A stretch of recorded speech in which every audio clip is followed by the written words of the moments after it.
The playoffs are here, and you can predict the action all the way to the finals with FanDuel Predicts. Predict the spread, the total points, and even the game-winning moments that make the playoffs. Sign up and get a $25 bonus with FanDuel Predicts. Offered by FanDuel Prediction Markets, LLC, a registered futures commission merchant. 18-plus bonus is non-withdrawable and expires 7 days after receipt. Trading derivatives involves significant risk and may not be suitable for all investors. Manage your activity with their consumer protection tools. Restrictions apply. See terms at FanDuel.com/predicts/bonus-offer-terms.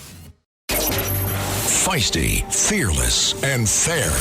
She's an Emmy-winning journalist from the White House to war zones, telling all sides of the story. This is the Rita Cosby Show.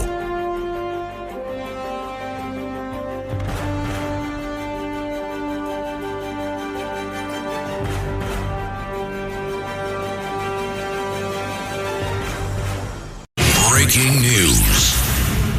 And tonight on the Rita Cosby Show, the president's signature is still needed for final approval to extend Iran talks. There is word that maybe a 60-day memorandum could be in place, but there's a lot of criteria that still needs to be done. And it's interesting. Earlier, we were talking about the issue of sort of false deception, if you will, the sort of deflection game. And I think that's something to bring up tonight here on the Rita Cosby Show. We were talking with Brigadier General Blaine Holt, and he was talking about, well, maybe President Trump is getting all the sides kind of complacent, maybe to sort of sit and wait and think maybe Iran, they've got more time, they've got this, the midterms are coming, and then who knows, maybe he's going to go in, and as Blaine Holt described, Brigadier General C-17 former commander, maybe he's going to light up Iran like a Christmas tree. That's pretty much a direct quote from Blaine Holt. But earlier, just a few hours ago, the Treasury Secretary Scott Bessent came out and he made it clear that there are a number of very key criteria that need to happen, that until the Strait of Hormuz is open, that it's unfettered access, nothing is going to change. And of course, on the other side, you got to get Trump to sign something.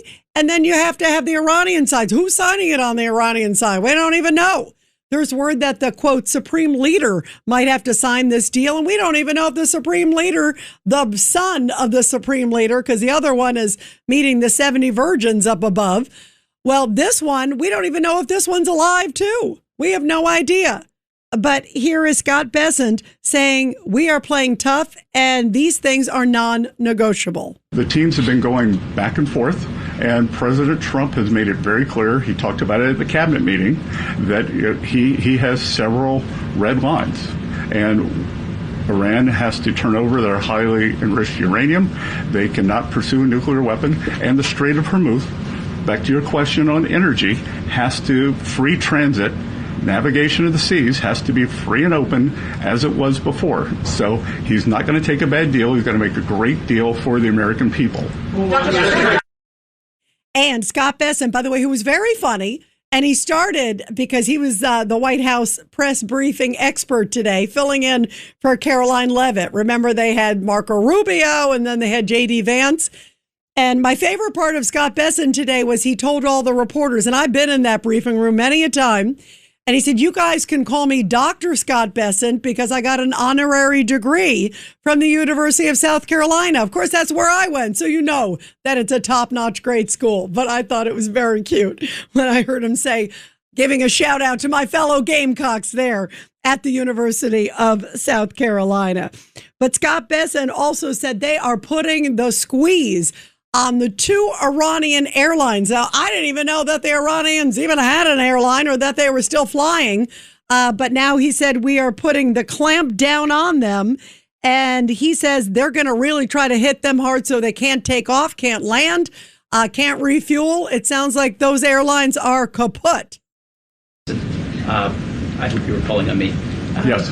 So I'd like to ask you if you could provide a little more detail on what you're doing to shut down Iran's airlines, and also on sanctions relief. A senior administration official briefed reporters over the weekend that sanctions relief will be commensurate with nuclear concessions. But at some point, if the enriched uranium is given up, should we expect pallets of cash to be flown to Iran? Could you describe how that looks? Well, couple of things. On the airlines, one thing that we're not going to do is restrict movement for religious reasons. So Iranians who want to make the pilgrimage to Mecca or Medina will be allowed. We will also allow valid humanitarian reasons. But the other thing we can do is that when these airlines fly, they have to be refueled. They sell tickets. They pay landing fees. Anyone who accepts those, we will sanction. So they should be very clear that the state-owned Iranian airlines, they are outlaws and cannot do this. So he says they are putting the squeeze. Unless they are going for religious reasons, other than that, they will not take off and they will not land. Thank goodness they're doing this, and they better keep on squeezing. That's my feeling. Maybe it is time to do lighting up like a Christmas tree, as Blaine Holt so aptly describes. And in the meantime, also some breaking news. Not that it's a surprise. We knew that Zoran Mandani was not going to be marching in the Israel Day Parade, the first New York mayor not to do so. But now he's explaining why. Breaking news. And Zoran Mandani, the mayor of New York, coming out, not saying that he was busy that day, that he'd love to be there, but he just can't make it because he's got some very important thing that he has to do that was scheduled a year ago. No. Zoran Mandani is now saying, quote, I have made my views clear. He is purposely, unrepentantly ditching the Israel Day Parade because he doesn't want to be there, because he doesn't like Israel. Here it is. I said on the campaign trail that I wouldn't be attending the parade, and I've made my views on the Israeli government abundantly clear. And I also said on that same campaign that I would have a responsibility as the mayor of the city to ensure the safety and security of each and every New Yorker. And I don't believe that my presence as the mayor should determine whether or not a New Yorker is safe or secure. That is something we take incredibly seriously. And what we also take seriously as an administration is to ensure that we are delivering on not just keeping Jewish New Yorkers safe, but ensuring that Jewish New Yorkers understand that they belong in this city. Jewish New Yorkers belong in this city, but I've made my views clear. I'm not going to be a part of it. How does that make them feel belonged, Mr. Mayor? I'm sorry, I find this one of the most disgusting comments that I've heard from this mayor. I've made my views clear. I don't believe in Israel. I don't believe they deserve independence. I don't believe in them whatsoever. But I really want Jewish New Yorkers to feel belonged as long as they agree with everything I'm saying. Is there a Jewish New Yorker out there that feels comfortable with what you just heard from this mayor? Because I'm not a Jewish New Yorker, but I'm appalled by what he just said. I want to play that one more time because I find that disgusting. Let's go back to here's what he just said a few moments ago about why he can't be there at the parade. I said on the campaign trail that I wouldn't be attending the parade, and I've made my views on the Israeli government abundantly clear. And I also said on that same campaign that I would have a responsibility as the mayor of the city to ensure the safety and security of each and every New Yorker. And I don't believe that my presence as the mayor should determine whether or not a New Yorker is safe or secure. That is something we take incredibly seriously. And what we also take seriously as an administration is to ensure that we are delivering on not just keeping Jewish New Yorkers safe, but ensuring that Jewish New Yorkers understand that they belong in this city. Yeah, Jewish New Yorkers are really supposed to feel belonged in this city when you don't care to be there on purpose because of your views of hating Israel. I'm sorry, this mayor I find reprehensible and so appalling and so disgusting. And he has made his views clear because remember when there were the protests taking place outside the Park East Synagogue, which is being led, of course, that synagogue, that beautiful synagogue. I've been in there a number of times. It's the synagogue belonging to Rabbi Arthur Schneier, a Holocaust survivor. And there were these violent protests taking place where they almost busted close to the doors and things got completely out of hand.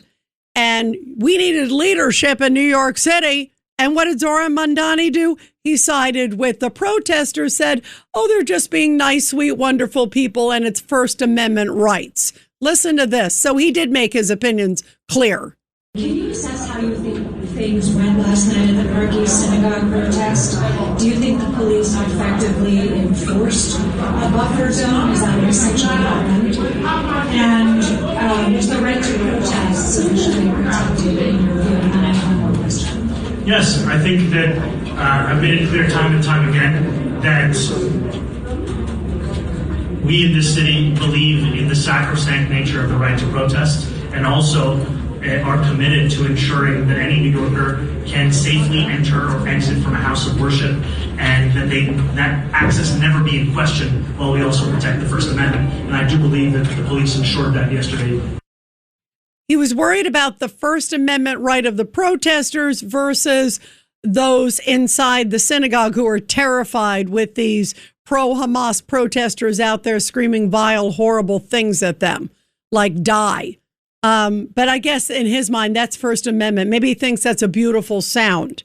And he made his views abundantly clear when he was also asked in that same press conference, is his anti-Semitic rhetoric fueling the flames of anti-Semitism in New York? And then he gave us this gobbledygook saying, he's not anti-Semitic, he just hates Israel. And as you talk about ways to prevent anti-Semitism, I noticed yesterday that when you put out a statement about the protest, in advance of the protest, you noted that you agreed with the protesters. You've weighed in on the subject of Israel in a couple of other ways and recent ways. And I just wonder whether, are you considering whether you personally putting your views about Israel out there is in any way fueling anti-Semitism in the city? Do you ever think maybe you should just not weigh in or just not bring it up? I think that critique of the policies of a government are very much separate from bigotry towards the people of a specific religious faith. And there is no tolerance for anti-Semitism. There is no tolerance for hatred of Jewish New Yorkers, which we have seen time and time again, whether it be in the graffiti of swastikas on a number of homes across Queens recently. And I've also been clear to New Yorkers my honest opinions about the fact that when we have a real estate expo that is promoting the sale of land, which includes the sale of land in occupied West Bank in settlements that are a violation of international law, that is something that I firmly disagree with, and that I also believe that many New Yorkers firmly disagree with, because it has been at the heart of an ongoing effort to displace Palestinians from their homes. So I'm not anti-Semitic, I just hate Israel. I'm not anti-Semitic, just Israel doesn't have a right to exist. They're the worst in the world, and they're the ones committing genocide. And he made his views abundantly clear right before he was even elected. New Yorkers, wake up. But right before he was elected, he was rallying up a blatantly anti-Semitic crowd and sounding like a madman. Remember this? Hello, everyone! Who is ready to end U.S. military aid to Israel? Who is ready to end $3.8 billion in annual military aid? My name is Zoran Mandani. I am the assembly member for the 36th district here in New York State. That is Astoria and Long Island City. And I am proud to be here at this protest. I am proud to stand unapologetically for the freedom of Palestinians. It is at the core of my politics. Yeah, it is at the core of your politics, so much so that you cannot even march in the Israel Day parade. And how disgusting is that he's actually saying, I've made my views clear. It's brazen, it's arrogant, it's defiant, it's unabashed, it's in your face. I'm not going to go. Too bad. And one of the weirdest moments I think I just saw a few minutes ago was Jessica Tisch, who is the NYPD Commissioner, who's Jewish, is the honorary Grand Marshal this year. She's one of the honorary Grand Marshals. A lot of times you have these honorary Grand Marshals who march in parades. And so she was chosen as one of the honorary Grand Marshals this year. And there he is standing next to her. They were doing a press update about security because there is going to be massive security at this parade. There has to be, given all the threats against Israel. And so she was asked, how do you feel about it? And there he is standing like 2 feet away from her. How do you feel that he's not going and you're going and you're marching because you're one of the honorary grand marshals? And she said, well, I can just talk about my opinion. I'm going to do what I'm going to do. He's going to do what he's going to do. And I looked at Zoran Mandani's face and he was just kind of standing there like, yeah, too bad. Too bad. Too bad, New York. Suckers. 1-800-848-9222. 1-800-848-9222. I am appalled. I'm appalled. We'll talk about it when we come back. It's the Rita Cosby Show.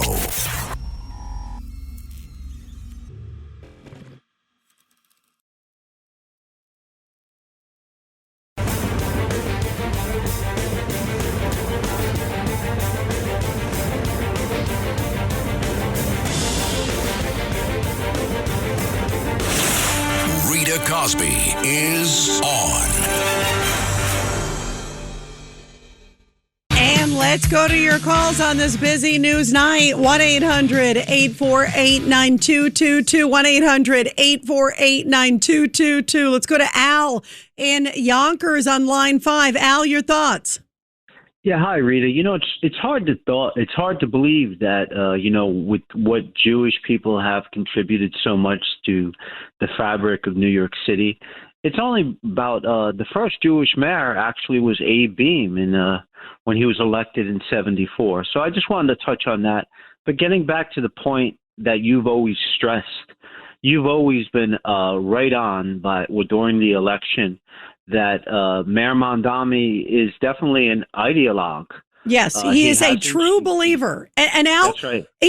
Where were these people at? Like, either they were ignorant or they were okay with it. Because who would vote for a guy? The moment that really defined it, Al, was the globalize the intifada. When he started saying that, and you guys know I'm not Jewish, but my father grew up right outside the Warsaw Ghetto. So my family has seen evil up close. And you sit there and you hear this rhetoric and the way he danced and wove when he was asked that question on New York One. I'll never forget with Errol Lewis. Errol said, what do you mean by that? And he gave this gobbledygook answer. In other words, stood by it. He was trying to mask it a little bit because it was close to Election Day, but it was very transparent. He wouldn't walk it back because he really believed it. That's when I went, oh boy, this guy is a hardcore ideologue, Al. Yeah, you've always said that during the election. You were the one who stressed it so much, and you were so right. Yeah, he's just going to make it very uncomfortable. Unfortunately, in politics, as you know, covering it locally and domestically in Washington, that it's going to be a long 3 years. He's going to make it uncomfortable for world leaders, like if Prime Minister Netanyahu stays in as the leader of Israel and comes here. Of course, he won't be able to have him arrested because the president would intervene. But you're right. You're right. Al, do me a favor. We had to cut you off. Will you stick with us? Because I want to continue with you. Thanks, Al. We got a break. It's the Rita Cosby Show.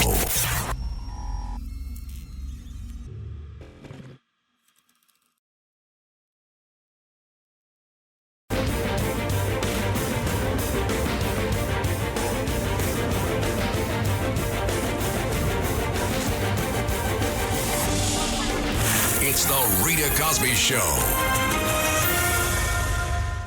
And in this Back the Blue segment, it comes from beautiful Chattanooga, Tennessee, where a police officer ran into a burning apartment and saved a mother and her 2 children.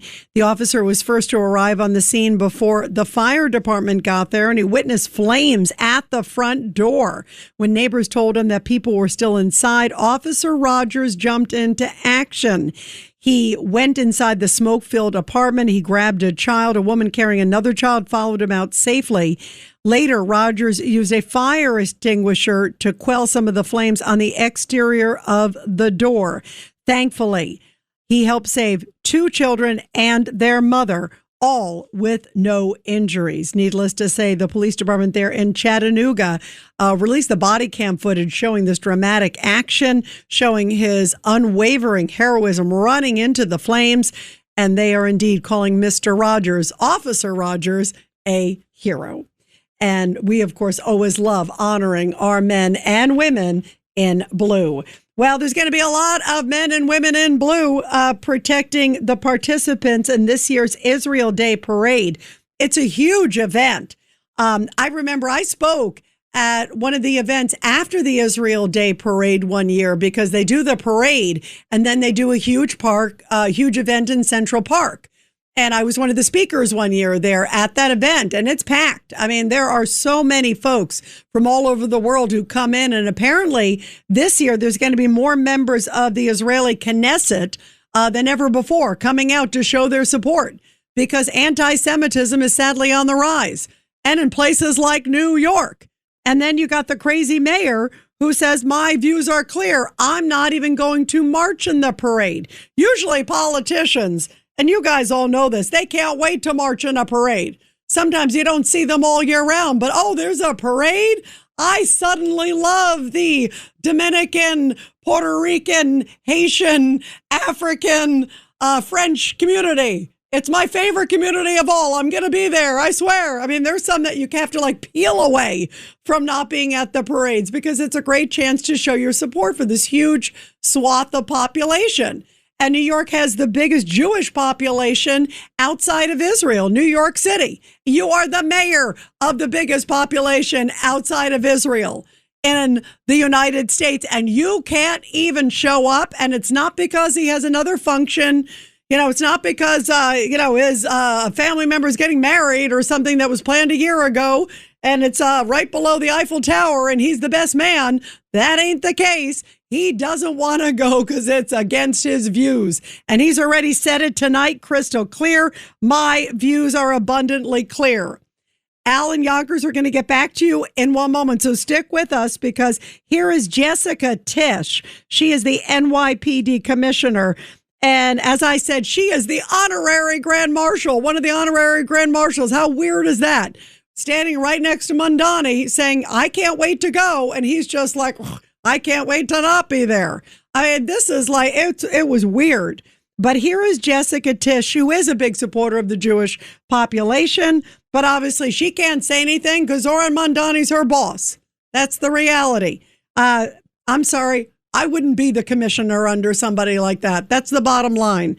I have utter respect for her, and thank goodness the men and women in blue have her as the lead, because she does appreciate the men and women in blue big time, and the Jewish population big time. But here is Jessica Tisch talking about the massive amount of security that's going to have to take place at this parade because of the rise of anti-Semitism. To be blunt, we are not messing around with security at this year's parade.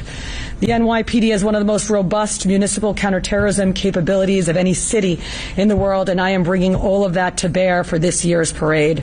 This Sunday, New Yorkers will see the most extensive security plan that the NYPD has ever put together for the Salute to Israel parade, including the largest number of officers ever assigned to that detail. Included in that security plan will be the most heavy weapons teams ever, robust camera coverage of the area, and comprehensive screening of everyone entering the parade route, including spectators, vendors, participants, and the press. A lot of security, a lot of preparations, which is why everybody should come out that should be there for that parade to show their support and say they will not be afraid. And instead you have a mayor, not who's cowering, but who's defiantly saying, I have made my views clear about Israel. That's why I'm not going. That's disgusting. And it wasn't that long ago. It was just a few days ago. There was a big protest outside of Gracie Mansion where Zoran Mandani, of course, that's his home. And there he is. He was in Gracie Mansion. Outside was this massive protest that took place. The group was called End Jew Hatred. And it was mostly Jewish residents, but it was really about just hatred of all kinds. End it. And there were some Muslims there. There were a number of very Muslims that were supportive of Jewish population. There were Catholic priests. But here's a little bit of the chants outside of Gracie Mansion. Just 2.5 years ago, we couldn't even get 15 people on the street to fight for Jewish empowerment. Look at us now. And it's not just Jews, it's interfaith, it's Jews, it's non-Jews, it's Christians, it's Muslims, it's people of every background. Because this is bigger. This is bigger than all of us. This is bigger than... And that was Brooke Goldstein, who's the organizer of it. Here's a little bit more about why she said this event right now was so important. Brooke Goldstein, human rights attorney and founder of End Jew Hatred. So glad to have you. Thank you for coming in person today. First of all, we have civil rights. We went through this already with different segments of our society in America. Why is this happening now? What does the law say about this? Well, Harris, first of all, I want to thank you so much for covering this issue. I'm very grateful to you. We are in the age of minority rights and civil rights. We respect black rights. We respect gay rights. So why is it that when it comes to Jewish students and Jewish civil rights, everything is politicized? I want to make the important point that this is not happening in a vacuum. For the last 20 years, our students at universities, colleges across the country have been poisoned, have been radicalized, and they've been waiting for this moment, which happened on October the 7th, which was an opportunity for them to press play.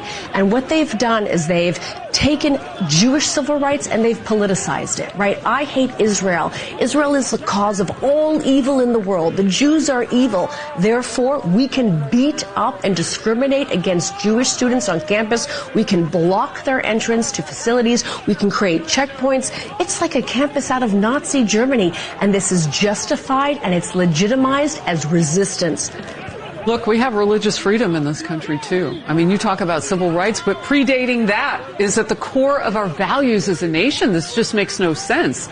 Judaism, we're in like a spiritual warfare, not like we are in one. Yeah, we are in one. That's my buddy Harris Faulkner there on Fox News. And Al, before we go back to you in Yonkers, I brought up right before the break that the moment I really noticed that Zoran Mandani was a true ideologue, that he was a true believer, that he wasn't just saying wacky things to like appeal to some wacky base, that he really did believe these things. And remember, he also created the Democratic sort of Socialists of America chapter in college. Remember, he was like the head of it and formed it in his university. And then he had no problem signing on to their views. His mentor was Linda Sarsour, who's a known anti-Semite. So, yeah, I mean, to me, it wasn't rocket science, but I kept thinking, no, someone can't really be saying these things. They really can't. And then there was this moment, guys, that really made me say, oh, he is a true believer. I've interviewed, I can't tell you the thousands of people that I've interviewed. And I've interviewed some tough characters through the days. Worse people than Zoran Mandani, all right? I mean, I've interviewed, some very bad folks. And I always listen to words. I always listen to when they kind of dodge and weave on the question and go, hey, let's go back there. Wait a minute. My question was this, and you use this phrase. Why did you mean that? That's kind of interesting language. You always listen to language, especially with politicians who try to be slick and have a nice little smile. And Zoran Mandani was sort of the master of that, or at least maybe he didn't have hard enough interviewers. I love Errol Lewis. He's a great guy. But Errol needed to follow up with a question and say, excuse me, sir, you are running for mayor of New York. You didn't answer the question.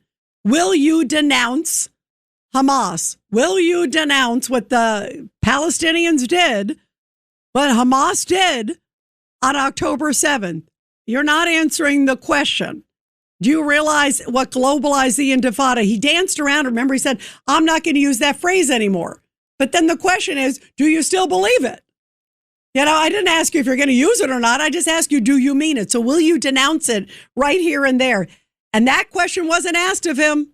But listen to this dance. When I heard this dance, I said, this guy's a true believer. And now tonight, I am doubly confirmed. At least one of those meetings, you said that you would discourage the use of the slogan, globalize the Intifada. And I know you've been asked about this a million times. Let me just throw in my 2 cents. I was actually in Israel for the first time during the Second Intifada. It was a traumatic, horrible, violent time. You could see where storefronts had been blown out. You had to open your bags everywhere. There was a lot of tension. The streets were deserted, streets that were normally lively. We know, and it lasted for years, that thousands of people, both Palestinians and Israelis, died before they got some kind of a treaty to sort of dial back some of the violence. It was just a horrible, horrible time. And as you know, as you've heard, a lot of people are traumatized by that word. It brings back a lot of really, really bad memories. I was just a visitor, but there are people who have lived with much worse. Obviously, as part of your job as mayor, you would need to sort of dial back the temperature, bring people together. Where are we now in that conversation, and what else might you want to say about that particular phrase? You know, Errol, I've thought about this quite a lot, and for some New Yorkers, this phrase is one that refers to civil disobedience and protest, a call to end the Israeli occupation of Palestinian land. But I know that for many Jewish New Yorkers, it brings to mind images of the like that you were speaking of. I was sitting with a rabbi not too long ago who told me how the same phrase is heard very differently by her. And it's heard as a reference to bus bombings in Haifa, restaurant attacks in Jerusalem, and it engenders a fear in her and in others of the possibility of those very attacks coming home here in New York City. And that distance between what some intend and what others hear is a bridge that is too far. And it is why I have not used the phrase, and it is why I discourage its use. And my focus is on building a movement for justice and equality. And as it pertains to Israel and Palestine, I think often of the words of Noy Katzman, who lost their brother in the horrific war crime of October 7th. And Noy said, we must believe in all life, Israeli and Palestinian, Jewish and Arab, that it is equally precious. And that is the vision that I hope to fulfill. And if a... What a hogwash answer. When I heard that, I was outraged. I was outraged. I will not use it, and I discourage others to use it. Not that I don't mean it. I just don't want to use it right now because I'm on the verge of being elected mayor of New York City at that time. Let's go back to Al, line 5. Al, when you hear all that, thank you for your patience. I wanted to play that because we hadn't heard that in a while. And I get even more angry when I hear it because, boy, did he dance around the answer. He never denounced it. And then he brought up the example. I'm actually even more offended now that I heard it because he brought up October 7th and the guy who died on October 7th who said all lives are precious. And he brought up all sides on October 7th. I'm sorry, I missed the all sidesism. I didn't realize we had to sympathize with Hamas on October 7th. But go ahead, Al. Yeah, no, I agree so much. You know, like even the protests the other night at the demonstration at Gracie Mansion, I'm sure, even though 400 was a decent crowd, I'm sure a lot of good New Yorkers more would have went. But so many are fearful of the types of, counter demonstrators, right? Yeah, right. like the what do you call? I forgot the name of the Antifa. The yes, the Antifa types. People get scared, and that's why they didn't show up. And it's a shame because when this anti-Semitism starts to spread, look what's going on in Park Slope. Even the Park Slope, they have the grocery store. Yeah, the boycott. Where it's and now they're not selling Jewish products. I heard Alan Dershowitz touch on that the other day. I read it in the Post today. And what's so unfortunate is when this thing of theirs started in Park Slope many decades ago, the people who were the ones who started were mostly Jewish, and now this is not right. It's so not right. And I agree with you, Al, that some people are afraid to speak out.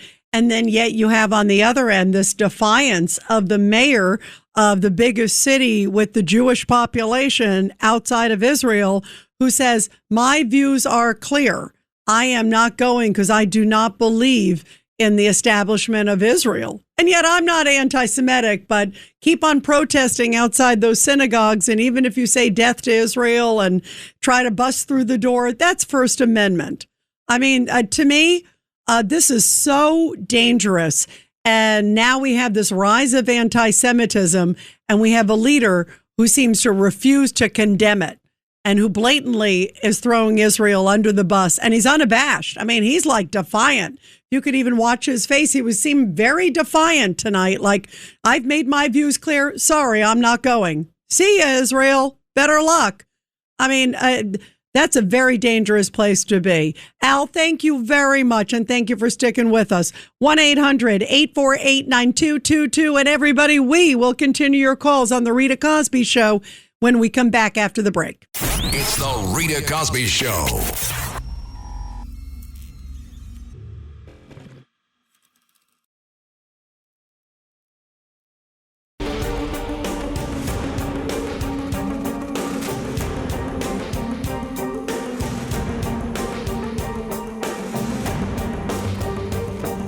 This is The Rita Cosby Show.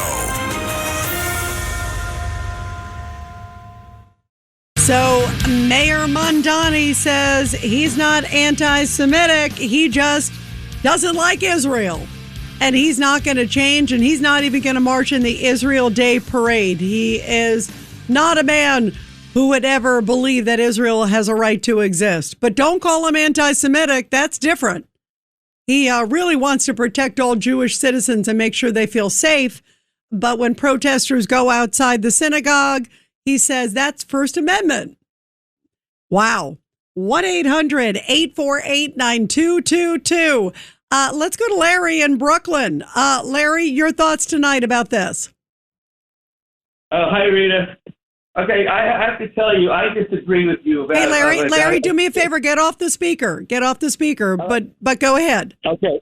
All right. As a Jewish New Yorker, I have to say I disagree with you, because I do not want to see somebody marching for the state of Israel that hates Israel and they hate Jews. I don't need him doing it for public to appease, to make it look politically correct or because it's the right thing to do. He will mar the parade if he shows up. He will mar it, because everybody there genuinely loves Israel. Nobody else is forced to go. Okay. And, with the exception of Kathy Hochul, she doesn't love Israel, but I don't even know if she's going to go. So my point is basically a parade should be optional, even for a mayor. It should be optional. And but I'll tell you one thing he doesn't have the right to do, which is to compromise the security of Jewish worshipers, like he did in Brooklyn, when that protest in Brooklyn, because he did not deploy the special unit of the police. I forgot what they're called. The SRGC, the Strategic Response Group. Yep. Right. SRG, I got it right. How do you like that? Mm-hmm. Yep, you did. He didn't respond, and I believe that that's actionable in a lawsuit. And Jews are very reticent to sue. They don't like to make waves, especially synagogues in Brooklyn. But this could go all the way to the Supreme Court, because I believe that there is a chilling of the rights of worshipers. When you don't mandate a certain distance, there's a chilling of the right. And he obviously deliberately did not deploy a unit in the police department. That is a very significant thing in a lawsuit. So I don't know where Alan Dershowitz is on this, because that's a good point. Has a lawsuit. That's Larry. That's actually a very superb point that you're bringing up. And it's interesting because, there's the state budget that was passed in New York State. And Kathy Hochul was just interviewed a little bit ago. And part of it has this buffer zone with religious institutions. And the reporter said, hey, did you talk to Zoran Mandani about that? She said, no, we didn't talk about that. Because clearly he has a different opinion. He thinks it should be in the front door. Now, obviously, in this case, you would assume the state law is going to supersede local law, and he may not have a choice. But maybe you're right, because I think if he marched in the Israeli parade, he'd get booed, and appropriately so, for his actions towards Israel. It's the Rita Cosby Show.